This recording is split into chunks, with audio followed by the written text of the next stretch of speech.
एक छोटे से गांव में, जहां सुबह की किरणें मिट्टी के घरों को छूती थी, रहता था एक दर्जी, रमेश। उसका एक ही बेटा था, जिसका नाम था वीर। वीर अपने पिता के साथ दुकान पर काम करता था।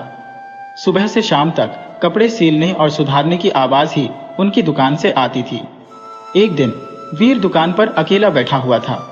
सुई चलाते चलाते उसको भूख लग गई। अचानक उसे एक मीठी आवाज सुनाई दी।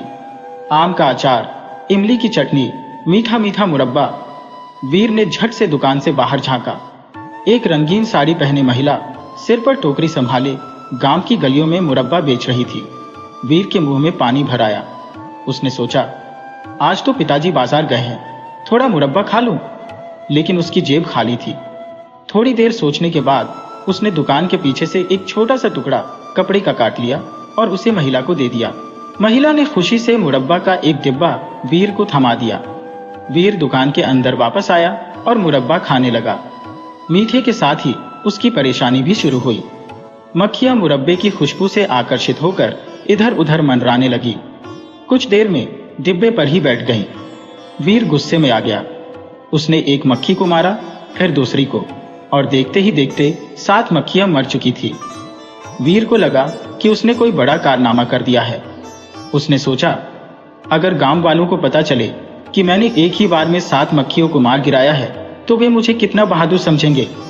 उसने तुरंत एक पुराना कपड़ा उठाया और उस पर बड़े बड़े अक्षरों में लिख दिया, एक ही बार में 7। फिर उसने उस कपड़े को अपने कंधे पर टांग लिया और पूरे गांव में घूमने लगा। गांव वाले उसे देखकर हैरान रह गए। वे पूछने लगे, वीर, ये क्या तमाशा है? तूने ऐसा क्या कर दिया? वीर ने गर्व से कहा, मैं एक महान योद्धा हूं। मैंने एक ही बार में 7 शक्तिशाली दुश्मनों को मार डाला है। लोग आपस में हंसने लगे। कुछ समझ गए थे कि मामला क्या है, लेकिन कुछ को तो सचमुच यही लगा कि वीर ने कोई बड़ी वीरता दिखाई है। उसी शाम गांव के अखाड़े में कुश्ती हो रही थी। गांव का सबसे ताकतवर पहलवान शेर सिंह वहां जोर दिखा रहा था। गांव वालों ने उसे बताया कि वीर एक महान योद्धा है जिसने 7 दुश्मनों को एक साथ मार गिराया है। शेर सिंह यह सुनकर हंस पड़ा। वह वीर के पास गया और पूछा, सचमुच तू इतना बहादुर है? वीर ने सीना तान कर कहा, हाँ, मैं 7 दुश्मनों को एक ही बार में मार सकता हूं। शेर सिंह ने मुस्कुराते हुए कहा, अच्छा तो चल एक लड़ाई करते हैं। अगर तू मुझे हरा सकता है तो मैं तेरी बात मान लूंगा। वीर घबरा गया। वह जानता था कि शेर सिंह से लड़ना उसके लिए मुश्किल होगा, लेकिन पीछे हटने का मतलब था उसके झूठ का पर्दाफाश हो जाना।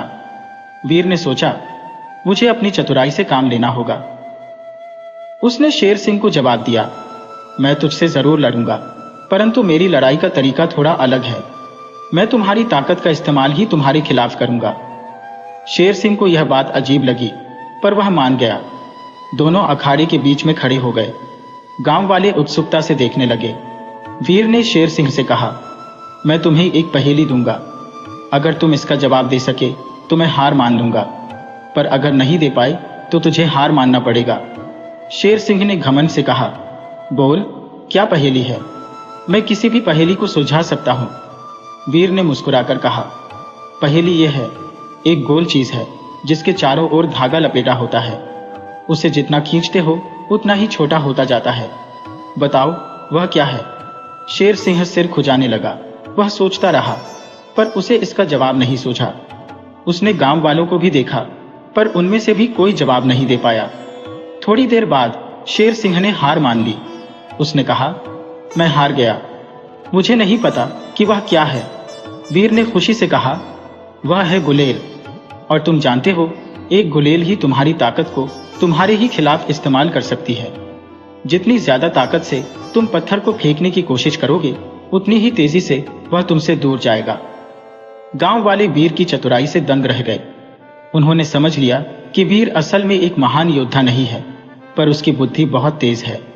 शेर सिंह को भी अपनी गलती का एहसास हुआ। उसने वीर से माफी मांगी और उससे दोस्ती कर ली। वीर की खबर पूरे गांव में फैल गई। अब लोग उसे चतुरवीर के नाम से जानने लगे। उसकी चालाकी की कहानियां आसपास के गांवों तक भी पहुंच गईं। कुछ दिनों बाद गांव के पास के जंगल में रहने वाले डाकुओं की खबरें आने लगी। वे गांवों को लूट रहे थे और लोगों को डरा रहे थे। गांव वालों में डर का माहौल छा गया। उसी समय गांव के बुजुर्गों में से एक ज्ञानी बाबा गांव वालों को इकट्ठा किया।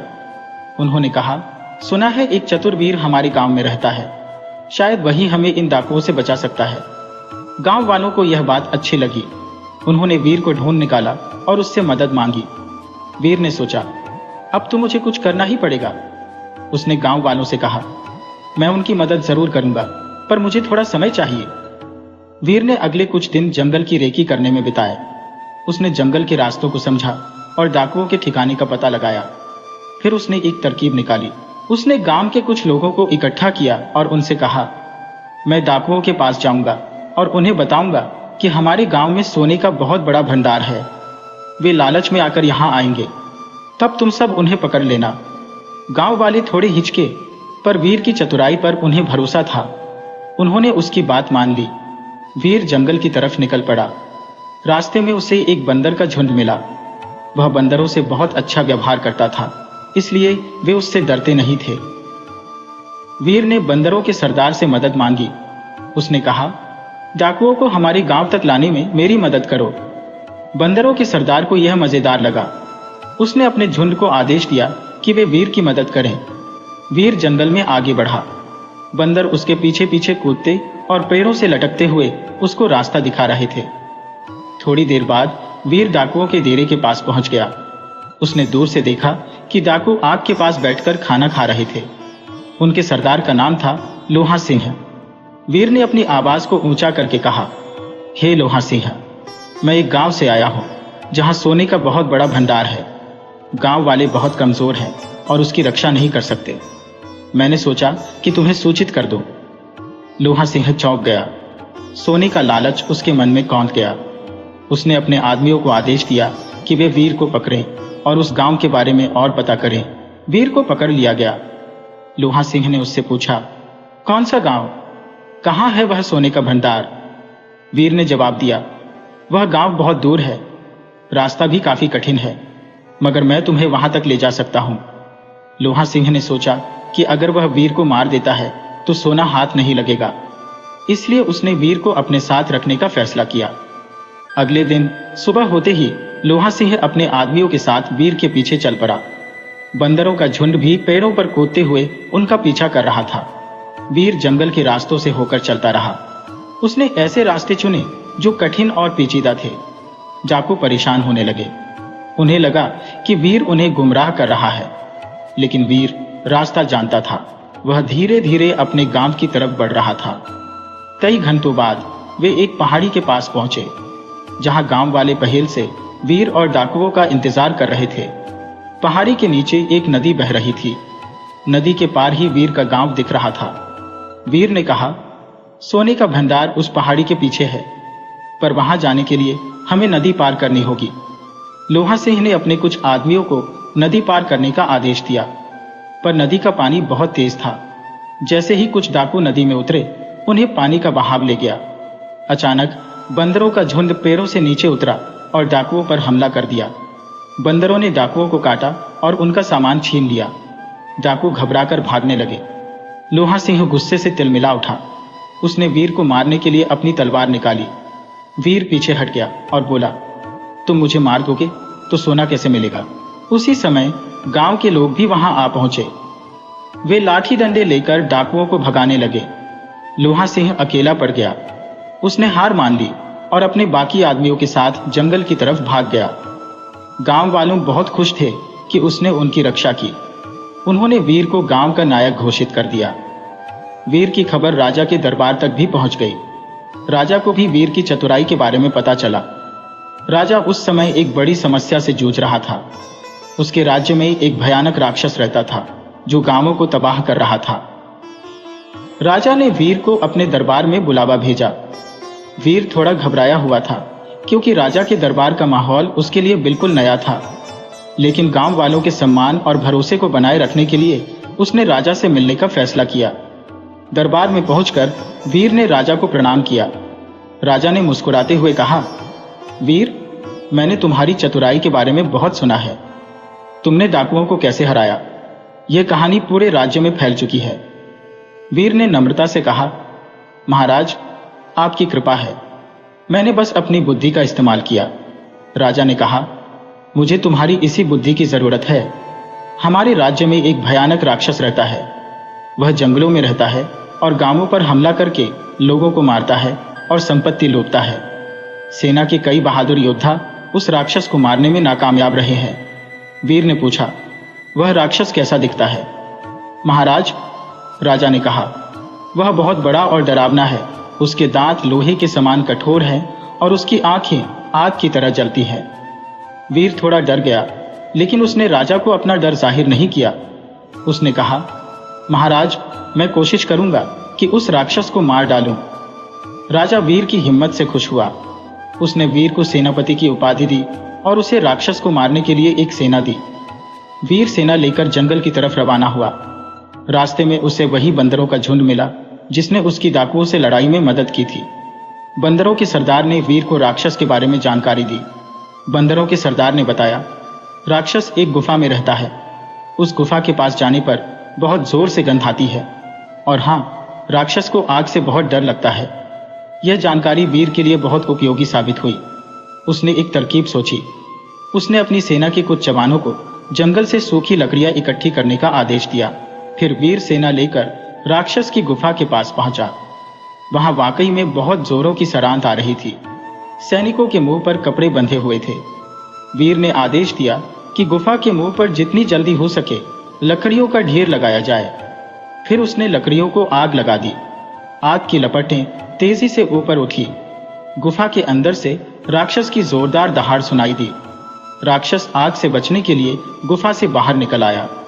राक्षस बहुत ही भयानक दिख रहा था। उसके शरीर पर काले बाल उगे हुए थे और उसकी आंखें वास्तव में आग की तरह जल रही थी। सैनिक डर के मारे कांपने लगे, लेकिन वीर ने उन्हें हिम्मत दिलाई। उसने कहा, डरो मत, राक्षस को आग से डर लगता है, उस पर और तीर चलाओ। वीर ने खुद भी राक्षस पर बाण चलाना शुरू कर दिया। सैनिकों ने भी उसका साथ दिया। राक्षस आग से बचने के चक्कर में इधर उधर भाग रहा था। उसके शरीर पर कई तीर लग चुके थे। थोड़ी देर बाद राक्षस जमीन पर गिर पड़ा और मर गया। वीर और उसकी सेना ने राक्षस को मार डाला था। पूरे राज्य में जश्न का माहौल छा गया। राजा वीर की बहादुरी देख बहुत खुश था। वीर की जीत की खबर पूरे राज्य में आग की तरह फैल गई। गांवों में जश्न मनाया गया और लोग वीर की वीरता के गीत गाते हुए नाचे। राजा अपने दरबार में वीर का स्वागत करने के लिए उत्सुक था। दरबार में राजा ने वीर को सिंहासन के पास बिठाया और कहा, वीर, तुमने जो किया है वह अविश्वसनीय है। तुमने वह राक्षस मार डाला जिसे कोई हरा नहीं पाया था। तुम राज्य के सच्चे वीर हो। वीर ने नम्रता से झुकते हुए कहा, महाराज, आपकी कृपा है और सैनिकों के सहयोग से ही यह संभव हो सका। राजा ने वीर को पुरस्कृत करने के लिए कई उपहारों की पेशकश की। सोने के आभूषण, महंगे कपड़े और जमीन का एक बड़ा टुकड़ा। वीर को यह सब कुछ दिया गया, लेकिन वीर ने इनमें से कुछ भी स्वीकार नहीं किया। उसने कहा, महाराज, आपने मुझे सेनापति बनाकर मुझे पहले ही बहुत कुछ दे दिया है। मेरा लक्ष्य राज्य की सेवा करना है और मुझे किसी और चीज की इच्छा नहीं है। राजा वीर की निष्ठा से बहुत प्रभावित हुआ। उसने देखा कि वीर सिर्फ एक चतुर और बहादुर योद्धा ही नहीं, बल्कि एक ईमानदार और निस्वार्थ व्यक्ति भी है। कुछ समय बाद राजा की बेटी राजकुमारी सुंदरी बीमार पड़ गई। कोई भी वैद्य उसका इलाज नहीं कर पा रहा था। राजा बहुत परेशान था। एक दिन दरबार में एक बूढ़े साधु आए। उन्होंने कहा, महाराज, आपकी बेटी को बचाने के लिए एक दुर्लभ जड़ी बूटी की जरूरत है। वह जड़ी बूटी दूर पहाड़ों पर उगती है जहां खतरनाक जीव रहते हैं। राजा ने अपने सभी सैनिकों को जड़ी बूटी लाने के लिए भेजा, पर कोई भी वापस नहीं आया। वे सब खतरनाक जीवों के हाथों मारे गए। राजा निराश हो गया। उसने वीर को बुलाया और कहा, वीर, तुम ही मेरी बेटी को बचा सकते हो। क्या तुम उस जड़ी बूटी को लाने के लिए जाओगे? वीर ने बिना किसी हिचकिचाहट के कहा, जरूर महाराज, मैं आपकी बेटी को बचाने के लिए हर संभव कोशिश करूंगा। वीर जंगल की यात्रा के लिए तैयार हुआ। इस बार भी बंदरों का झुंड उसका साथ देने के लिए आया। उन्होंने उसे पहाड़ों का रास्ता दिखाया। वीर कई दिनों तक चलता रहा। रास्ते में उसे कई खतरे उठाने पड़े। जंगली जानवरों से लड़ना पड़ा, गहरी खाइयों को पार करना पड़ा और तेज नदियों को पार करना पड़ा। आखिरकार वीर उन दुर्लभ पहाड़ों पर पहुंचा। वहां वाकई में कई खतरनाक जीव रहते थे। कुछ तो बहुत बड़े सांप थे, कुछ तो आग उगलने वाले ड्रैगन थे। वीर ने अपनी चतुराई का इस्तेमाल किया। उसने जाल बिछाकर सांपों को पकड़ा और ड्रैगनों को पानी में फंसाकर उनकी आग बुझा दी। फिर वह जड़ी बूटी ढूंढने लगा। बहुत मेहनत करने के बाद वीर को वह दुर्लभ जड़ी बूटी मिल गई। वह जल्दी से वापस लौटने के लिए रवाना हुआ। कुछ दिनों बाद वीर राजधानी वापस आ गया। वह जड़ी बूटी लेकर सीधा राजा के महल गया। राजा और रानी उसे देखकर बहुत खुश हुए। वैद्य ने जल्दी से जड़ी बूटी का इस्तेमाल किया और राजकुमारी सुंदरी को दवा दी। कुछ ही समय में राजकुमारी स्वस्थ हो गई। राजा वीर की वीरता और निष्ठा से इतना प्रभावित हुआ कि उसने उसे अपनी बेटी राजकुमारी सुंदरी से विवाह कर देने का फैसला किया। पूरे राज्य में धूमधाम से शादी की तैयारियां शुरू हो गईं। वीर और सुंदरी दोनों ही बहुत खुश थे। शादी का दिन आ गया। राजमहल को फूलों से सजाया गया था। मेहमानों का तांता लगा हुआ था। राजा ने वीर और सुंदरी का हाथ मिलाया और पूरे रीति रिवाज से उनकी शादी कर दी। शादी के बाद वीर और सुंदरी राजमहल में रहने लगे। वे एक दूसरे से बहुत प्यार करते थे और खुशहाल जीवन जीने लगे। कुछ समय बाद राजा बूढ़े हो गए और उन्होंने राज्य का भार वीर को सौंप दिया। वीर एक न्यायप्रिय और प्रजालोकप्रिय राजा बने। उन्होंने राज्य में कई सुधार किए और प्रजा को सुख समृद्धि प्रदान की। इस प्रकार एक साधारण दर्जी के बेटे ने अपनी चतुराई, बुद्धि और वीरता के बल पर राजकुमारी से विवाह किया और आधा राज्य प्राप्त कर लिया। यह कहानी हमें सिखाती है कि कर्मठता, ईमानदारी और निस्वार्थता से जीवन में कोई भी मुश्किल आसान हो सकती है।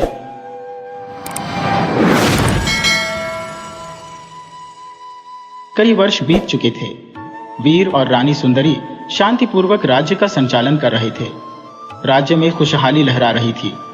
उनका एक पुत्रार भी था जिसका नाम युधिष्ठिर था। राजकुमार अब एक युवा पुरुष बन चुका था। तलवार चलाने और घुड़सवारी में उसका कोई सानी नहीं था। एक सुबह राज दरबार में हलचल मची थी। गांव के मुखियाओं के चेहरे परेशानी से भरे हुए थे। राजा वीर सिंहासन पर बैठे हुए थे और रानी सुंदरी उनके बगल में खड़ी थी। महाराज, एक मुखिया आगे बढ़कर बोला, कुछ दिनों से खेतों में अजीब सी घटनाएं घट रही है। रातों रात फसलें बर्बाद हो रही है, जैसे कोई अदृश्य शक्ति उन्हें नष्ट कर देती है। दूसरे मुखिया ने कहा, न सिर्फ फसलें, जंगल के जानवर भी पागलों की तरह गांवों में घुस आते हैं। कई लोगों को चोटें भी आई हैं। वीर ने गंभीरता से उनकी बात सुनी। रानी सुंदरी भी चिंतित नजरों से उन्हें देख रही थी। चिंता मत करो, वीर ने मुखियाओं को आश्वासन दिया। हम जल्द ही इस समस्या का समाधान ढूंढेंगे। राजकुमार युधिष्ठिर, तुम सेनापति के साथ गांवों का दौरा करो और लोगों का हालचाल जानो। आपकी जैसी आज्ञा, युधिष्ठिर ने सिर झुकाकर कहा। कुछ दिनों बाद युधिष्ठिर अपने पिता के पास लौट आया। उसके चेहरे पर भी परेशानी के भाव थे। पिताजी, युधिष्ठिर ने कहा, गांवों का हाल बहुत खराब है। लोग डर के मारे घरों से निकलने में भी संकोच करते हैं। वीर हाथ जोड़कर सोचने लगा। यह कोई सामान्य समस्या नहीं थी। गांवों में हो रही अजीब घटनाओं के पीछे जरूर कोई कारण था। पिताजी, युधिष्ठिर ने फिर कहा, क्या आपको याद है बचपन में आप हमें जादुई जंगल की कहानी सुनाते थे? वीर चौकन्ना हो गया। एक पल के लिए वह खो सा गया। हाँ, वीर ने धीमी आवाज में कहा, मुझे याद है, लेकिन वह तो सिर्फ एक पुरानी कहानी थी। क्या यह हो सकता है कि इन घटनाओं का संबंध उसी जादुई जंगल से हो? युधिष्ठिर ने पूछा। वीर कुछ देर सोचता रहा। जादुई जंगल की किंवदंती राज्य के प्राचीन ग्रंथों में भी दर्ज थी। किंवदंती के अनुसार इस जंगल में रहने वाले जादूगरों में राज्य में अशांति फैलाने की शक्ति थी। यह संभव है, वीर ने आखिर में कहा, लेकिन शाही पुस्तकालय में इस जंगल का कोई ठोस सबूत नहीं मिला है। मुझे लगता है कि हमें और गहरी खोज करनी चाहिए, युधिष्ठिर ने दृढ़ता से कहा। शायद पुस्तकालय में कोई छिपी हुई जानकारी हो। वीर अपने बेटे की बात से सहमत हुआ। अगले कुछ दिन वीर और युधिष्ठिर शाही पुस्तकालय में पुराने ग्रंथों का अध्ययन करते रहे। आखिरकार उनकी मेहनत रंग लाई। उन्हें एक पुस्तक मिली जिसके पन्ने धूल से ढके हुए थे। पुस्तक को खोलते ही हवा में धूल का गुब्बार उड़ गया। वीर और युधिष्ठिर ने ध्यान से पन्नों को पलटाना शुरू किया। ग्रंथ की भाषा काफी पुरानी थी, लेकिन वीर को प्राचीन भाषाओं का अच्छा ज्ञान था। धीरे धीरे उन्हें समझ में आने लगा कि यह पुस्तक जादुई जंगल के बारे में ही लिखी गई थी। पुस्तक में लिखा था कि जादुई जंगल राज्य की उत्तरी सीमा पर स्थित है। यह जंगल घने पेड़ों और रहस्यमयी कोहरे से ढका हुआ है। वहां रहने वाले जादूगर प्राचीन जादू विद्या में पारंगत थे। वे प्रकृति से शक्ति प्राप्त करते थे और कभी कभी राज्य के शासन में हस्तक्षेप करने की कोशिश करते थे। पुस्तक में यह भी बताया गया था कि जादुई जंगल का प्रवेश द्वार छिपा हुआ है और उसे खोलने का एक विशेष मंत्र है। मंत्र कई भागों में विभाजित था और राज्य के विभिन्न मंदिरों में बिखरा हुआ था। वीर और युधिष्ठिर को लगा कि उन्होंने समस्या की जड़ पकड़ ली है। इन अजीब घटनाओं के पीछे जादुई जंगल के जादूगरों का ही हाथ होना चाहिए। उन्हें वहां जाकर जादूगरों को रोकना था। पिताजी, युधिष्ठिर ने उत्साह से कहा, अब हमें जादुई जंगल जाना चाहिए। हम जादूगरों को रोकेंगे और राज्य में शांति बहाल करेंगे। वीर जानता था कि यह यात्रा बहुत खतरनाक हो सकती है। जादुई जंगल के बारे में किंवदंतियां ही थी, कोई ठोस जानकारी नहीं थी। युधिष्ठिर, वीर ने धीमी आवाज में कहा, यह यात्रा बहुत जोखिम भरी है। हम नहीं जानते कि जंगल में हमें क्या क्या सामना करना पड़ेगा। लेकिन पिताजी, युधिष्ठिर ने जिद की, किसी को तो जाना होगा। क्या हम अपने लोगों को इस डर में जीने देंगे? मैं आपका साथ दूंगा। वीर अपने बेटे की हिम्मत और दृढ़ता से प्रभावित हुआ। उसने महसूस किया कि युधिष्ठिर अब एक जिम्मेदार युवक बन चुका है। ठीक है, वीर ने आखिरकार कहा, हम साथ मिलकर इस चुनौती का सामना करेंगे, लेकिन इससे पहले हमें पूरी तैयारी करनी होगी। अगले कुछ हफ्तों में वीर और युधिष्ठिर ने जादुई जंगल की यात्रा की तैयारियां शुरू कर दी। उन्होंने अनुभवी जंगलियों से सलाह ली, जंगल में काम आने वाले विशेष उपकरण जुटाए और खाने पीने का पर्याप्त सामान इकट्ठा किया। उन्होंने राज्य के चारों प्रमुख मंदिरों का दौरा किया और जादुई जंगल खोलने वाले मंत्र के विभिन्न भागों को इकट्ठा किया। पुस्तक में दिए गए निर्देशों के अनुसार मंत्र का पूरा पाठ केवल पूर्णिमा की रात में ही पढ़ा जा सकता था। पूर्णिमा की रात आई। वीर और युधिष्ठिर कुछ चुनिंदा सैनिकों के साथ राज्य की उत्तरी सीमा पर पहुंचे। वहां घना जंगल शुरू हो गया था। ऊंचे पेड़ों की घनी छाया जमीन पर पड़ रही थी, जिससे वातावरण काफी अंधेरा और रहस्यमय हो गया था। जंगल में घुसते ही उन्हें अजीब सी खामोशी महसूस हुई। हवा में सन्नाटा था। जंगली जानवरों की कोई आवाज भी सुनाई नहीं दे रही थी। पेड़ों की टहनियां हिलने तक की आहट भी नहीं थी। सैनिक घबराए हुए थे। उनमें से एक ने धीमी आवाज में कहा, यह जंगल बहुत अजीब है। यहां तो कोई जीव जंतु भी नहीं दिखाई दे रहा है। युधिष्ठिर ने सैनिकों का हौसला बढ़ाया। डरो मत साथियों, युधिष्ठिर ने सैनिकों का हौसला बढ़ाया। हमारा लक्ष्य स्पष्ट है। हम राज्य की रक्षा के लिए जा रहे हैं। याद रखो, वीरता डर पर जीत हासिल करना ही है। वीर ने अपने बेटे की बात का समर्थन करते हुए कहा, युधिष्ठिर सही कहता है। हम सावधानी से आगे बढ़ेंगे। जंगल हमें डराने की कोशिश करेगा, लेकिन हम मजबूत रहेंगे। वे धीरे धीरे जंगल के अंदर बढ़ते गए। पेड़ों की जटिल जड़ें उनके रास्ते में रोड़े अटका रही थी। कुछ देर बाद उन्हें एक प्राचीन मंदिर के ध्वंसावशेष दिखाई दिए। जंगल की नमी और समय के थपेड़ों ने मंदिर को काफी नुकसान पहुंचाया था। वीर को याद आया कि पुस्तक में इस मंदिर का जिक्र था। मंदिर के ध्वस्त अवशेषों के बीच ही कहीं जादुई जंगल खोलने वाले मंत्र का एक भाग छिपा हुआ था। वीर और युधिष्ठिर जमीन पर घुटनों के बल बैठ गए। उन्होंने मंदिर के अवशेषों को ध्यान से खंगालना शुरू किया। टूटे हुए पत्थरों और उगे हुए काई के बीच उन्हें एक धातु की प्लेट दिखाई दी। प्लेट पर प्राचीन भाषा में कुछ लिखा हुआ था। वीर ने धीरे से प्लेट को उठाया और उस पर लिखे शब्दों को पढ़ा। यह वही मंत्र था जिसकी उन्हें तलाश थी। उन्होंने उसे संभाल कर रख लिया। वे आगे बढ़ते रहे। रास्ते में उन्हें कई खतरे उठाने पड़े। जहरीले कीड़े मकोड़े उन्हें काटते थे, कांटेदार झाड़ियां उन्हें चीर देती थी और जंगल की घनी छाया उन्हें भ्रमित करती थी। एक रात उन्हें जंगली कुत्तों के झुंड का सामना करना पड़ा। कुत्ते आंखें दिखाकर भौंक रहे थे। सैनिक घबरा गए, लेकिन वीर और युधिष्ठिर ने तलवारें निकालकर उनका मुकाबला किया। एक लंबी लड़ाई के बाद वे कुत्तों को भगाने में सफल रहे। कई दिनों की कठिन यात्रा के बाद वे जंगल के एक ऐसे क्षेत्र में पहुंचे जहां वातावरण अजीब सा हो गया था। हवा में हल्की सी बिजली की गंध आ रही थी और पेड़ों की पत्तियां अस्वाभाविक रूप से चमक रही थी। वीर को लगा कि वे जादुई जंगल के केंद्र के करीब पहुंच चुके हैं। उन्होंने सैनिकों को आदेश दिया कि वे थोड़ी देर यहीं रुकें और वे दोनों आगे जाकर रास्ता देखेंगे। वीर और युधिष्ठिर धीरे धीरे आगे बढ़े। कुछ ही दूर चलने के बाद उन्हें एक विशाल गुफा का मुंह दिखाई दिया। गुफा के अंदर से हल्की नीली रोशनी निकल रही थी। वीर को लगा कि यही वह जगह है जहां से जादुई जंगल का असली प्रभाव शुरू होता है।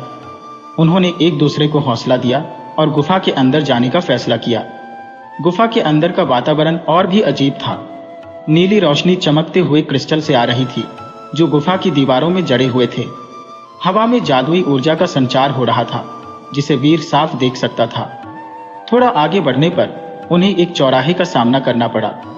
चारों रास्ते अलग अलग दिशाओं में जाते थे। वीर को समझ नहीं आ रहा था कि उन्हें किस रास्ते पर जाना चाहिए। अचानक एक कौवे की कांव कांव सुनाई दी। वीर ने ऊपर देखा। एक काला कौवा गुफा की छत पर बैठा हुआ था। राजा वीर, कौवा बोला। उसकी आवाज में बुद्धि और रहस्य झलक रहा था। मैं आपका मार्गदर्शक बन सकता हूं। वीर और युधिष्ठिर चौंक गए। उन्हें यकीन नहीं हो रहा था कि एक कौवा उनसे बात कर रहा है। आप बोल सकते हैं? युधिष्ठिर ने अवाक होकर पूछा। हाँ राजकुमार, युधिष्ठिर, कौवे ने जवाब दिया। मैं इस जंगल का रक्षक हूं। मुझे पता है कि आप राज्य की रक्षा के लिए यहां आए हैं। वीर को थोड़ी राहत मिली। हो सकता है कि यह कौवा उनकी मदद कर सके। लेकिन आप हमें कैसे जानते हैं? वीर ने पूछा। जादुई जंगल में सब कुछ जाना जा सकता है। यहाँ ऐसी शक्तियां हैं जिनसे हम कुछ भी जानना चाहें। ओह, हम जान सकते हैं, कौवे ने कहा। मैंने आपकी यात्रा को देखा है और आपकी मंशा को समझा है। क्या आप हमें जादूगरों तक पहुंचा सकते हैं? युधिष्ठिर ने उत्सुकता से पूछा। हाँ, मैं कर सकता हूं, कौवे ने कहा। लेकिन रास्ता आसान नहीं है। आपको कई परीक्षाओं से गुजरना होगा। क्या आप तैयार हैं? वीर और युधिष्ठिर एक दूसरे को देखने लगे। वे जानते थे कि आगे का रास्ता बहुत कठिन होगा, लेकिन पीछे हटने का समय भी नहीं था। हम तैयार हैं, वीर ने दृढ़ता से कहा। बहुत अच्छा, कौवे ने कहा। तो फिर चलिए। कौवा आगे उड़ा और वीर व युधिष्ठिर उसके पीछे चलने लगे। वे गुफा के 4 रास्तों में से एक रास्ते पर चल पड़े। रास्ते में अंधेरा छाया हुआ था। सिर्फ कौवे की नीली आंखों से निकलने वाली हल्की रोशनी ही उनका रास्ता दिखा रही थी। थोड़ी देर चलने के बाद वे एक चौड़े गड्ढे के सामने आ खड़े हुए। गड्ढा काफी गहरा था और उसके नीचे अथाह अंधकार फैला हुआ था। हमें इस गड्ढे को पार करना है, कौवे ने कहा। लेकिन कैसे? युधिष्ठिर ने परेशान होकर पूछा। देखो, कौवे ने कहा और अपने पंख फैलाए। उसके पंखों पर प्राचीन भाषा के कुछ अक्षर लिखे हुए थे। अचानक गड्ढे के ऊपर हवा में पत्थरों का एक पुल बन गया। वीर और युधिष्ठिर दंग रह गए। उन्होंने जादू का ऐसा प्रदर्शन पहले कभी नहीं देखा था। यह जादुई जंगल की शक्ति है, कौवे ने कहा। लेकिन याद रखो, यह जादू सिर्फ उन्हीं की मदद करता है जिनके इरादे नेक होते हैं। वीर और युधिष्ठिर ने सहमति जताई। उन्होंने सावधानी से पत्थरों के पुल को पार किया। दूसरी तरफ पहुंचने के बाद पुल हवा में घुल गया, मानो वह कभी था ही नहीं। वे अपनी यात्रा जारी रखते हुए कई और परीक्षाओं से गुजरे। उन्हें भ्रम पैदा करने वाले दर्पणों का सामना करना पड़ा, जहरीले घोंघा के हमले झेलने पड़े और आग उगलने वाले पौधों से बचना पड़ा। हर परीक्षा के साथ उनकी हिम्मत और बुद्धि की परीक्षा होती रही। कौवे ने उनकी हर कदम पर मदद की। उसने उन्हें खतरों से आगाह किया और सही रास्ता दिखाया। धीरे धीरे वीर और युधिष्ठिर को यह विश्वास हो गया कि कौवा उनका सच्चा साथी है। कई दिनों की कठिन यात्रा के बाद वे जंगल के एक ऐसे क्षेत्र में पहुंचे जहां वातावरण पूरी तरह से बदल गया था। हवा में जादुई ऊर्जा को आसानी से हवा में देखा जा सकता था। पेड़ पौधे भी अस्वाभाविक रूप से चमक रहे थे। कौवा उनके कंधे पर बैठ गया और धीमी आवाज में बोला, हम लगभग वहां पहुंच चुके हैं। जादूगरों का महल थोड़ी ही दूर पर है। आगे बढ़ने पर उन्होंने एक विशाल महल देखा। महल काले पत्थरों से बना था और उसकी ऊंची मीनारें बादलों को छू रही थी। खिड़कियों से नीली रोशनी निकल रही थी जो किसी रहस्य की ओर इशारा कर रही थी। यह वही है, वीर ने कहा। उसकी आवाज में थोड़ी उत्तेजना थी। यही जादूगरों का ठिकाना है। हाँ, कौवा ने कहा, लेकिन सावधान रहना, यह जादूगर बहुत शक्तिशाली है। वीर और युधिष्ठिर ने एक दूसरे को हौसला दिया और महल के मुख्य द्वार की ओर बढ़े।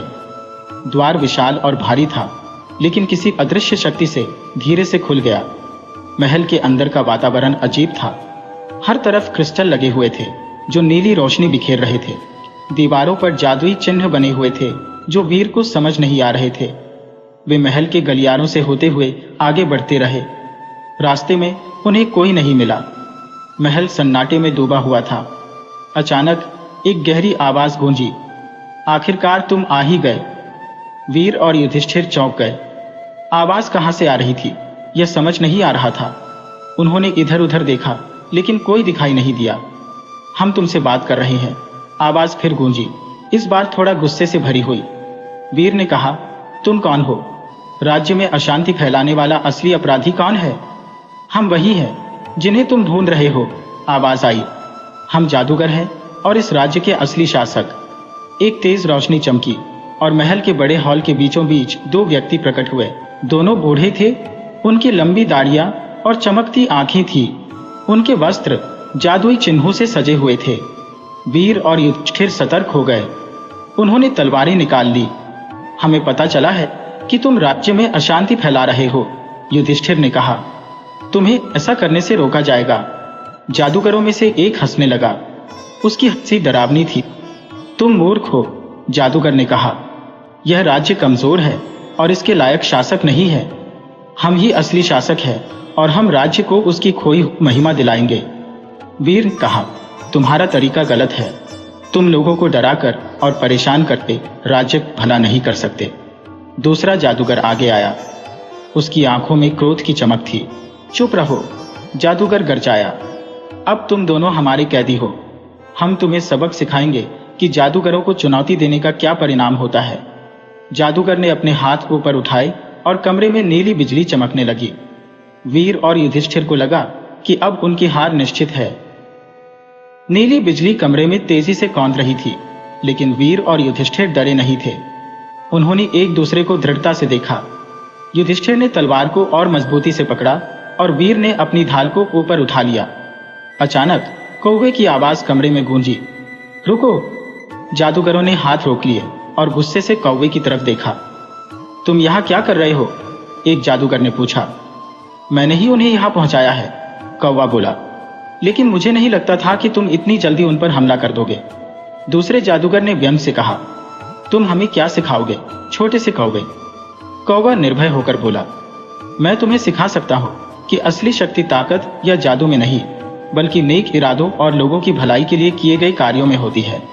तुम दोनों इतने शक्तिशाली हो, फिर भी तुम कमजोरों को डराकर राज्य पर राज करना चाहते हो। यह तुम्हारी कायरता है, शक्ति नहीं। जादूगर आपस में कुछ देर बुदबुदाते रहे। कौवे के शब्दों ने उन्हें सोचने पर मजबूर कर दिया था। वीर ने मौका देखा और आगे बढ़कर बोला, यह कौवा सही कहता है। तुम शक्तिशाली हो, लेकिन तुम्हारा रास्ता गलत है। राज्य को तुम्हारे जादू की नहीं, बल्कि तुम्हारे मार्गदर्शन और नेतृत्व की जरूरत है। राज्य के लोगों का भला करो, उनकी रक्षा करो, यही असली शक्ति है। युधिष्ठिर ने भी वीर का साथ देते हुए कहा, हमारे पिता राजा वीर एक न्यायप्रिय शासक है। वे प्रजा का ध्यान रखते हैं और राज्य में शांति बनाए रखते हैं। तुम भी ऐसा कर सकते हो। जादूगरों के चेहरे पर गुस्से के भाव कम होते जा रहे थे। वे सोच में पड़ गए। शायद कौवे और वीर युधिष्ठिर के शब्दों ने उनके अंदर कहीं छिपी हुई नेकी को जगा दिया था। कुछ देर की खामोशी के बाद एक जादूगर ने कहा, तुमने हमें सोचने का मौका दिया है। शायद हमने सही रास्ता नहीं अपनाया। दूसरे जादूगर ने भी सहमति जताई। हम राज्य के हितैषी हैं। हम चाहते हैं कि राज्य शक्तिशाली बने, लेकिन शायद हमारा तरीका गलत था। वीर ने राहत की सांस ली। लगता है कि बातचीत रंग ला रही थी। तो फिर हम शांति से बात कर सकते हैं? युधिष्ठिर ने पूछा। जादूगरों ने सिर हिलाकर सहमति जताई। अगले कुछ घंटों में वीर, युधिष्ठिर और जादूगरों के बीच लंबी बातचीत हुई। जादूगरों ने बताया कि वे राज्य की प्राचीन रक्षा प्रणाली का हिस्सा थे। उन्हें डर था कि राज्य कमजोर हो रहा है और बाहरी दुश्मनों का सामना नहीं कर पाएगा। इसलिए उन्होंने राज्य में अशांति फैलाकर राजा को जगाने की कोशिश की। वीर ने उन्हें समझाया कि राज्य मजबूत है और उनका सहयोग राज्य को और भी शक्तिशाली बना सकता है। उन्होंने जादूगरों को राज्य की परिषद में शामिल होने का प्रस्ताव दिया, जहां वे अपनी शक्तियों का इस्तेमाल राज्य की भलाई के लिए कर सकें। जादूगरों को यह प्रस्ताव पसंद आया। उन्होंने राज्य के हितैषी के रूप में काम करने के लिए सहमति जता दी। उन्होंने वीर और युधिष्ठिर से जादुई जंगल को खोलने और बंद करने का मंत्र भी बता दिया, जिससे जंगल का रास्ता हमेशा के लिए बंद हो सके। सूर्योदय होते ही वीर, युधिष्ठिर और जादूगर महल के बाहर खड़े थे। जंगल की हवा अब ताजा और स्वच्छ महसूस हो रही थी, मानो किसी बोझ से मुक्त हो गई हो। जादूगरों में से एक ने अपने हाथों को ऊपर उठाया और मंत्र का जाप करना शुरू कर दिया। हवा में नीली बिजली चमकी और जंगल के प्रवेश द्वार, जो अब स्पष्ट रूप से दिखाई दे रहा था, धीरे धीरे बंद होने लगा। अब यह जंगल हमेशा के लिए बंद हो जाएगा, दूसरे जादूगर ने कहा। कोई भी बिना अनुमति के अंदर नहीं जा सकेगा। वीर ने उन्हें धन्यवाद दिया। उनकी यात्रा सफल रही थी। उन्होंने न केवल राज्य को जादूगरों के खतरे से बचाया था, बल्कि उन्हें राज्य के हितैषी के रूप में भी साथ मिला लिया था। जादूगरों ने वीर और युधिष्ठिर को राज्य की सीमा तक पहुंचाया। वहां पहुंचकर वीर ने जादूगरों को विदाई दी। आप राज्य के रक्षक हैं, वीर ने कहा। आपकी शक्तियां राज्य की रक्षा करेंगी और उसकी महिमा को बढ़ाएंगी। जादूगरों ने सिर झुकाकर उनका अभिवादन किया। हम राज्य के लिए हमेशा समर्पित रहेंगे, उन्होंने कहा। वीर और युधिष्ठिर वापस राज्य की ओर चल पड़े। रास्ते में युधिष्ठिर ने पूछा, पिताजी, क्या आपको लगता है कि हमने सही किया? वीर मुस्कुराए। हाँ युधिष्ठिर, हमने बिल्कुल सही किया। हमने न सिर्फ राज्य को बचाया, बल्कि ताकत और शक्ति को सही मायने में समझा।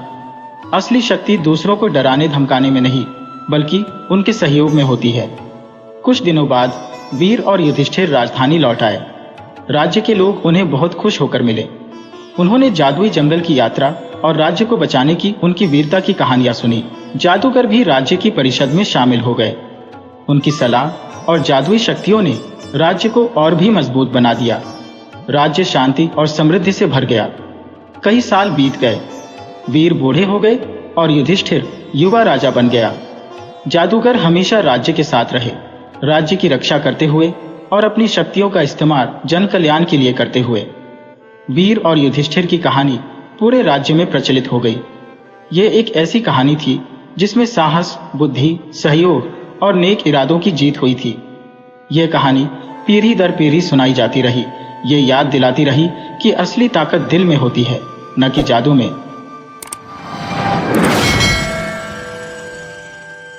युधिष्ठिर राज्य की राजधानी में शासन कर रहे थे। राजा वीर अब काफी बूढ़े हो चुके थे, लेकिन उनकी बुद्धि और अनुभव राज्य के लिए अनमोल थे। जादूगर परिषद का सम्मानित हिस्सा बन चुके थे। उनकी सलाह और जादुई शक्तियों ने राज्य को मजबूत बना दिया था। सालों से राज्य में शांति और समृद्धि का राज्य था। एक रात महल में अजीब सी सन्नाटा छाया हुआ था। रानी चित्रा सो नहीं पा रही थी। उन्हें बेचैनी सी हो रही थी। तभी युधिष्ठिर कमरे में आए। उनके चेहरे पर भी परेशानी के भाव थे। रानी चित्रा, युधिष्ठिर ने कहा, क्या आप भी ठीक से सो नहीं पा रही? चित्रा सिर हिलाते हुए बोली, नहीं महाराज, मुझे अजीब सा लग रहा है। रात भर परेशान करने वाले सपने आ रहे हैं। युधिष्ठिर ने चिंता से भौं सिकोड़ी। आप ही नहीं, आज सुबह से कई सैनिक और राज्य के लोग भी ऐसे ही सपनों की बात कर रहे हैं। ज्योतिषी को बुलाओ।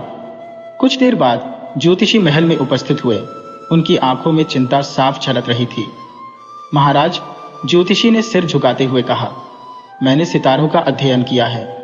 ये सपने किसी साधारण कारण से नहीं आ रहे हैं। ये किसी जादुई शक्ति का प्रभाव है। युधिष्ठिर चौंक गए। जादुई शक्ति? लेकिन राज्य में तो अब सब शांत है। वीर, जो पास ही बैठे हुए थे, बोले, युधिष्ठिर, शायद कोई नया खतरा मंडरा रहा है। ज्योतिषी, क्या आप इन सपनों के बारे में कुछ और बता सकते हैं? जी महाराज, ज्योतिषी ने कहा, सभी लोगों के सपने मिलते जुलते ही हैं। वे एक अंधेरे कमरे में फंसे हुए हैं, जहां से बाहर निकलने का कोई रास्ता नहीं है। उन्हें किसी अज्ञात भय का अनुभव हो रहा है। यह अच्छा संकेत नहीं है। वीर ने चिंता से कहा, जादूगरों को बुलाओ। उन्हें राज्य में जांच करनी है और यह पता लगाना है कि ये सपने कहां से आ रहे हैं। कुछ दिनों बाद जादूगर अपनी जांच से लौट आए।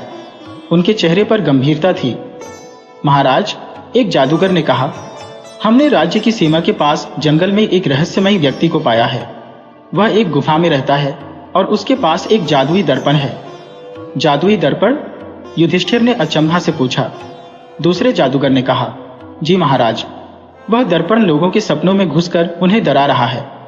वीर ने सोचते हुए कहा, तो यह वही है जो राज्य में अशांति फैला रहा है। हमें उस व्यक्ति और उसके जादुई दर्पण को रोकना होगा। युधिष्ठिर ने तलवार उठाई। मैं खुद जाऊंगा और उस व्यक्ति को सबक सिखाऊंगा। वीर मुस्कुराए। युधिष्ठिर, तुम बहादुर हो, लेकिन जल्दबाजी भी नहीं करनी चाहिए। यह व्यक्ति जादू का इस्तेमाल कर रहा है। हमें सावधानी से आगे बढ़ना होगा। तो आप क्या सुझाते हैं पिताजी? तुम जादूगरों के साथ गुफा जाओगे, लेकिन बल का प्रयोग अंतिम विकल्प होना चाहिए। पहले उस व्यक्ति से बात करने की कोशिश करो, शायद उसके पीछे कोई मजबूरी हो। युधिष्ठिर ने सहमति जताई। अगले दिन युधिष्ठिर कुछ सैनिकों और जादूगरों के साथ जंगल की ओर निकल पड़े। जंगल घना था और पेड़ों की घनी छाया सूरज की रोशनी को रोक रही थी। हवा में एक अजीब सा सन्नाटा थी, जिसे कभी कभार चिड़ियों की चहचहाट तोड़ देती थी। कुछ घंटों की यात्रा के बाद वे उस गुफा के पास पहुंचे जिसका जिक्र जादूगरों ने किया था। गुफा का मुंह अंधेरे में डूबा हुआ था और उसमें से एक ठंडी हवा निकल रही थी। सावधान रहिए महाराज, एक जादूगर ने युधिष्ठिर को चेतावनी दी। यह गुफा खतरनाक हो सकती है। युधिष्ठिर ने सिर हिलाया और तलवार को मजबूती से पकड़ लिया। वे धीरे धीरे गुफा के अंदर गए। अंधेरा इतना घना था कि कुछ भी दिखाई नहीं दे रहा था। एक जादूगर ने अपनी हथेली पर नीली रोशनी जगाई, जिससे उन्हें थोड़ा रास्ता दिखाई देने लगा। कुछ दूर चलने के बाद उन्हें एक चौराहे का सामना करना पड़ा। चारों तरफ से अंधेरे गलियारे निकल रहे थे। अब कौन सी तरफ चले? एक सैनिक ने परेशान होकर पूछा। दूसरा जादूगर जमीन पर झुका और जमीन पर बने कुछ निशानों को ध्यान से देखने लगा। इधर चलिए महाराज, जादूगर ने कहा, एक संकरे गलियारे की ओर इशारा करते हुए। मुझे लगता है यह रास्ता हमें गुफा के अंदरूनी भाग तक ले जाएगा। वे उस संकरे गलियारे से होते हुए आगे बढ़े। रास्ता टेढ़ा मेढ़ा था और छत इतनी नीची थी कि उन्हें झुककर चलना पड़ रहा था। हवा में घुटन होने लगी थी। अचानक गलियारे के अंत में रोशनी दिखाई दी।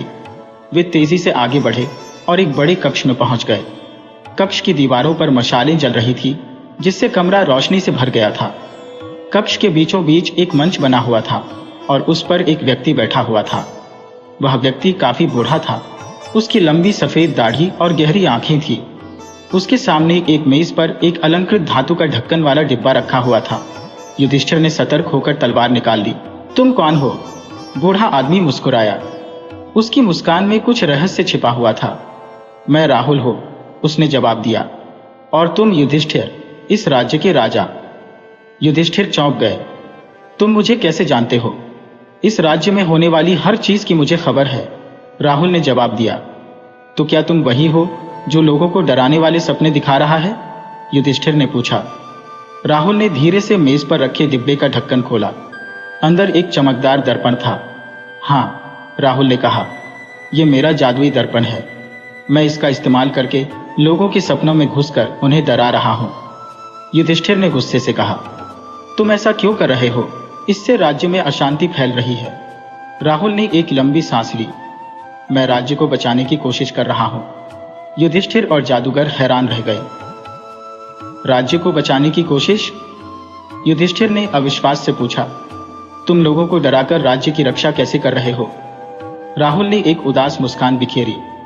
आपको पूरी कहानी नहीं मालूम युधिष्ठिर। आप राज्य को मजबूत और शांत समझते हैं, पर मैं जानता हूं कि यह कमजोर है। राहुल ने आगे बताया, कुछ साल पहले जब राज्य जादूगरों के खतरे से जूझ रहा था, तब जंगल के एक हिस्से में अंधेरा छा गया था। उस अंधेरे में भयानक जीव रहते हैं जो किसी भी कमजोर राज्य पर हमला कर सकते हैं। जादूगरों ने उस अंधेरे को रोकने के लिए एक जादू किया था, लेकिन वह जादू स्थायी नहीं है। वह कमजोर पड़ रहा है और जल्द ही टूट जाएगा। तब अंधेरे के जीव राज्य पर हमला कर देंगे और सब कुछ तबाह कर देंगे। राहुल ने अपने जादुई दर्पण को हवा में उठाया। मैं लोगों को डराकर उन्हें जगाना चाहता हूं। मैं चाहता हूं कि राज्य कमजोर न रहे, बल्कि मजबूत होकर इस आने वाले खतरे का सामना करने के लिए तैयार हो जाए। युधिष्ठिर और जादूगर राहुल की बातें सुनकर सोच में पड़ गए। उन्हें इस अंधेरे और उसमें रहने वाले जीवों के बारे में कोई जानकारी नहीं थी।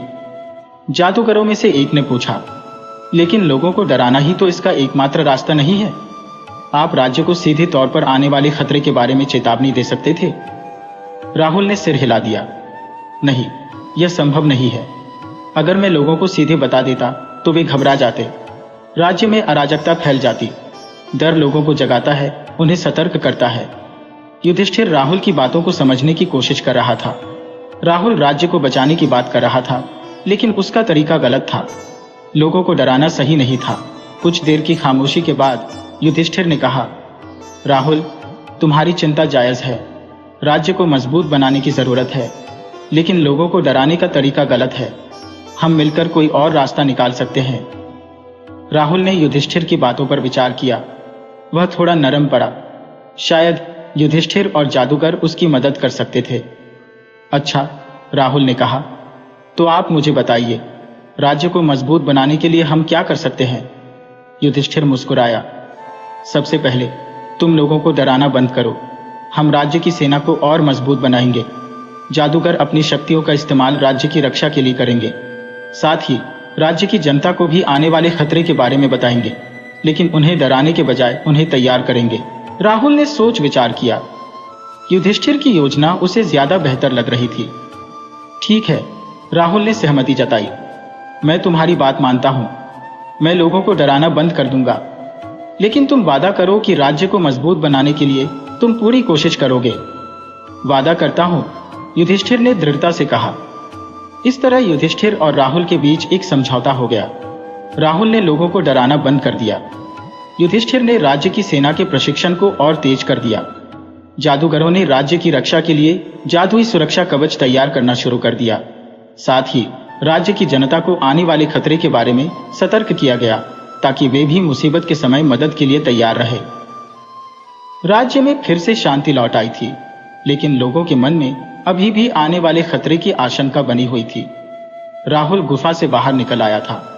उसे एक नया ठिकाना दिया गया था, जहां वह राज्य के जादूगरों के संपर्क में रहकर अंधेरे के जीवों से जुड़ी जानकारियां जुटा सकता था। एक दिन जंगल से लौटते समय युधिष्ठिर का सामना एक अनजानी लड़की से हुआ। वह जंगली बेलों से बने कपड़े पहने हुए थी और उसके हाथों में जड़ी बूटियां थी। लड़की युधिष्ठिर को देखकर चौंक गई। आप कौन है? युधिष्ठिर ने पूछा। लड़की ने घबराते हुए कहा, मैं शीला हूं, जंगल में रहती हूं। युधिष्ठिर ने मुस्कुराकर कहा, घबराओ मत शीला, मैं युधिष्ठिर हूं, इस राज्य का राजा।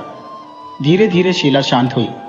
उसने युधिष्ठिर को बताया कि वह जंगल में अकेली रहती है और प्रकृति से उसे सब कुछ मिल जाता है। युधिष्ठिर शीला की बातचीत और प्रकृति के ज्ञान से प्रभावित हुआ। कुछ दिनों बाद राज्य के सैनिकों से जंगल के जंगली जानवरों के हमले की खबरें मिली। ये जंगली जानवर पहले कभी राज्य की सीमा में नहीं आते थे। यह घटना राज्य के लिए एक चेतावनी थी। युधिष्ठिर ने जंगल की रखवाली करने का फैसला किया। वह राहुल और जादूगरों के साथ जंगल की ओर निकला। रास्ते में उन्हें शीला फिर से मिली। शीला ने उन्हें बताया कि जंगली जानवरों का यह अचानक हमला अंधेरे के प्रभाव के कारण हो सकता है। अंधेरे का प्रभाव? युधिष्ठिर ने अचंभा से पूछा। क्या मतलब? शीला ने बताया कि अंधेरे के जीव अपनी शक्ति जंगल तक फैला रहे हैं, जिससे जंगल के प्राकृतिक संतुलन को खतरा है। यही कारण है कि जंगली जानवर असामान्य व्यवहार कर रहे हैं। शीला की बातों ने युधिष्ठिर को सोचने पर मजबूर कर दिया। राज्य की सुरक्षा के लिए सिर्फ सेना और जादू ही काफी नहीं थे, प्रकृति के संतुलन को भी बनाए रखना जरूरी था। युधिष्ठिर ने शीला से अनुरोध किया कि वह उनके साथ चलकर जंगल की रक्षा करने में मदद करे। शीला सहमत हो गई। उसके पास प्रकृति को शांत करने की कुछ खास शक्तियां थी। कुछ दिनों की यात्रा के बाद वे जंगल के उस हिस्से में पहुंच गए जहां से अंधेरा फैल रहा था। वहां का वातावरण भयानक था। पेड़ सूख चुके थे और हवा में एक अजीब सी गंध थी। अचानक अंधेरे से भयानक दिखने वाले जीव निकल आए। उनके नुकीले दांत और चमकती आंखें थी। जंगली जानवरों की तरह ही ये जीव भी असामान्य रूप से आक्रामक थे। युधिष्ठिर और उसके साथी लड़ाई के लिए तैयार हो गए। सैनिकों ने तलवारें खींच ली। जादूगरों ने अपने जादू का इस्तेमाल करके जंगली जीवों को रोकने की कोशिश की। राहुल ने अपने जादुई दर्पण की रोशनी से अंधेरे को कम करने का प्रयास किया। शीला जमीन पर बैठ गई और प्रकृति से जुड़ने लगी। उसने पेड़ों और पौधों से बात की। धीरे धीरे जंगल में हरियाली लौटने लगी। पेड़ों से निकलने वाली ताजी हवा ने अंधेरे को कमजोर कर दिया। जंगली जीव शांत हो गए और अंधेरे में वापस चले गए। यह लड़ाई युधिष्ठिर के लिए एक सबक थी। युधिष्ठिर जंगल से लौटने की तैयारी कर रहे थे। शीला उनके साथ चलने के लिए तैयार थी। जंगल की रक्षा के लिए उसका साथ जरूरी था। राहुल भी उनके साथ आना चाहता था। वह यह जानने के लिए उत्सुक था कि राज्य में रहकर वह किस तरह से राज्य की मदद कर सकता है। महल वापस लौटने पर रानी चित्रा शीला को देखकर खुश हुई। शीला जंगल के रहस्य और प्राकृतिक औषधियों के बारे में रानी को बताती रहती। शीला जल्दी ही राज्य की जनता के बीच भी लोकप्रिय हो गई। एक शाम युधिष्ठिर अपने दरबार में बैठे थे। जादूगर, मंत्री और सेनापति सभी उपस्थित थे। राहुल भी वहां मौजूद था। युधिष्ठिर राज्य को मजबूत बनाने के लिए विचार विमर्श कर रहे थे।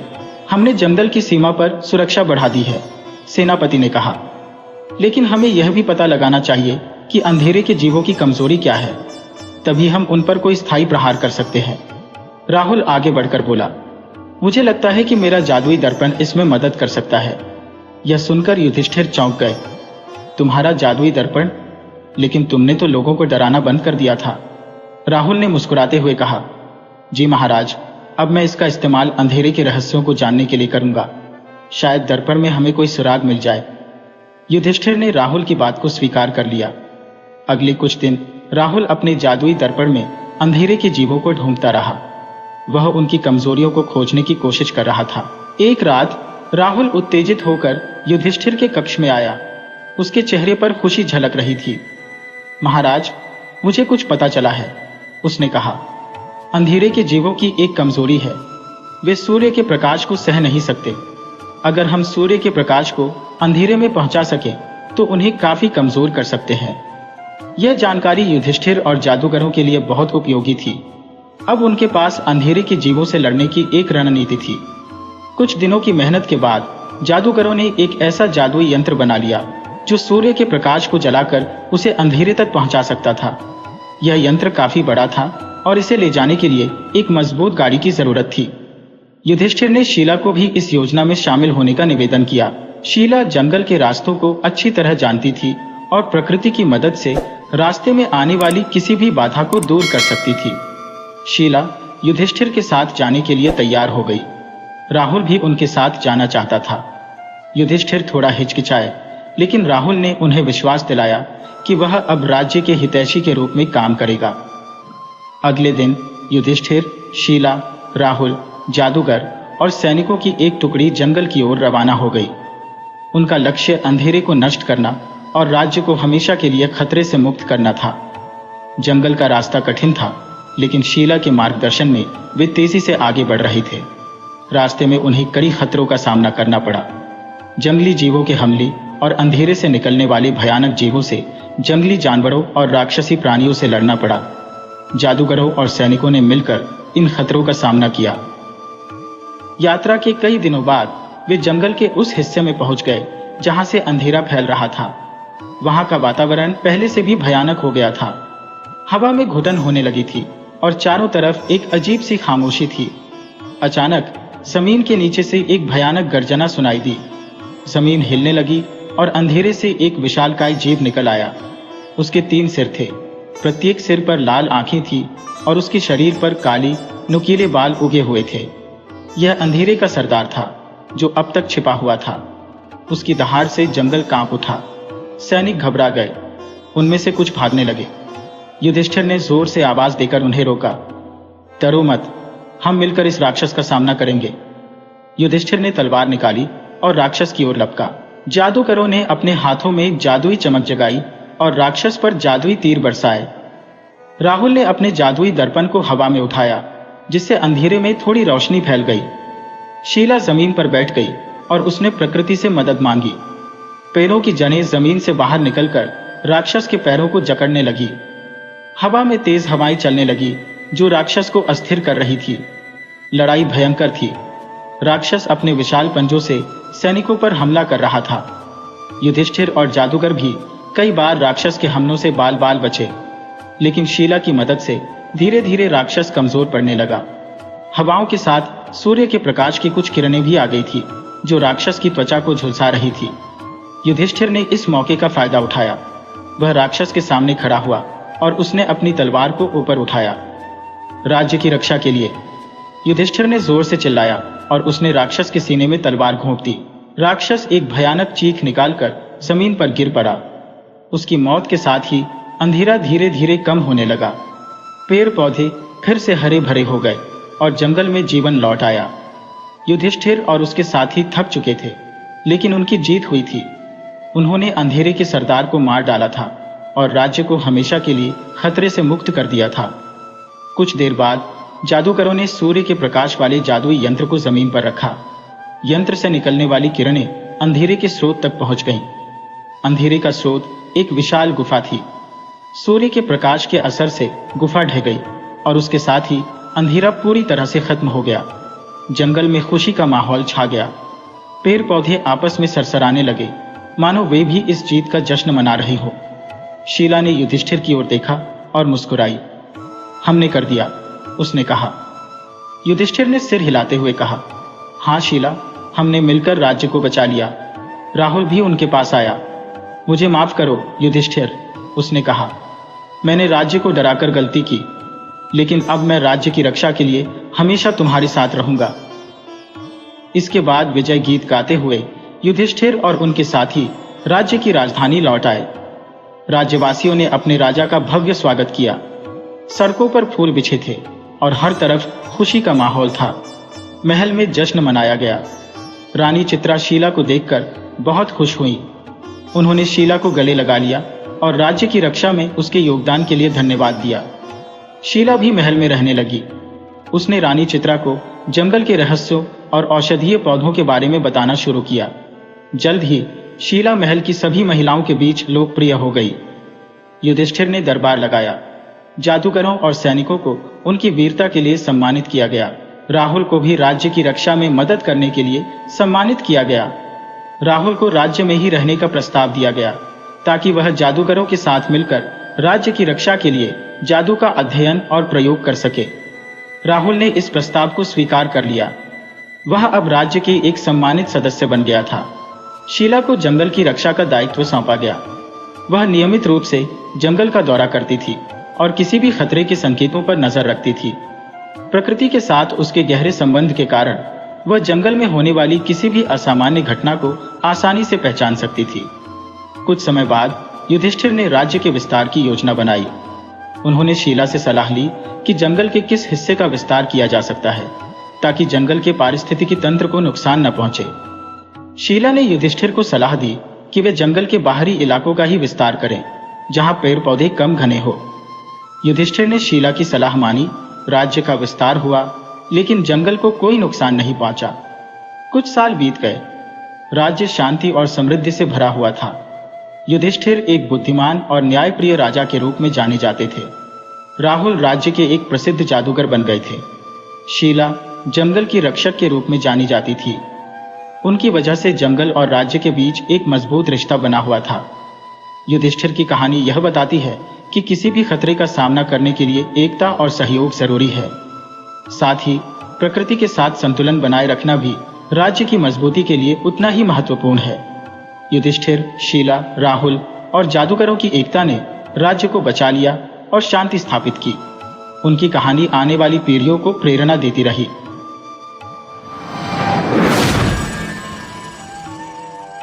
वीडियो अच्छी लगे हो तो इसे लाइक करें और ऐसे ही मज़ेदार कहानियों के लिए चैनल को सब्सक्राइब करें और बेल आइकन दबाएं। ज़्यादा से ज़्यादा अपने दोस्तों को शेयर करें। धन्यवाद।